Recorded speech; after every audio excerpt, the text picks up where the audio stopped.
Hi Insta family. It has been a minute since I have popped in here to talk to you about Instagram, but I saw a post yesterday that I actually shared in my Instagram stories by Woman CEO Academy, and it was a visual representation of how the Instagram algorithm works.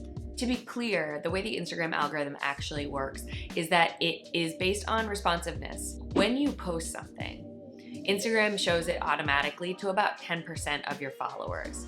Based on how they respond, whether they engage, share, save, comment, it decides if it's going to give you more reach or less reach. If you are constantly posting content that doesn't really resonate with your audience, that doesn't get engagement, that doesn't get shared or saved, then Instagram is going to be constantly reducing your reach. Whereas if you're posting high quality content, as in content that your followers want to see, then your account is going to get way better reach and you're going to grow much more organically. What also happens when you create content that your followers want to engage with, the algorithm doesn't just show it to more of your followers, but it also shows it to more people who aren't following you through hashtag search results, the explore page, and then naturally through people's stories if it's something that they're sharing. And this is the strategy that you really should be using when you're creating a content strategy for your business.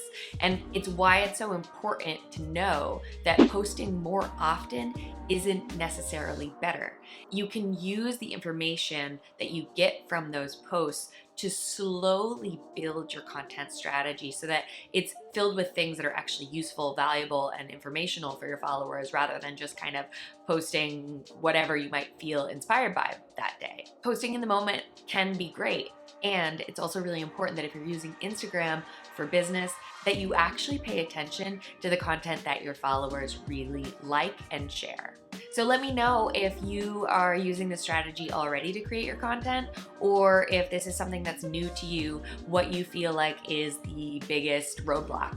And of course, as always, if you have any other questions, hit me up in the comments section. And that's it. I hope that that was helpful, and feel free to send this to friends, other entrepreneurs that might need a little bit of Insta help. And I will talk to you soon. Bye.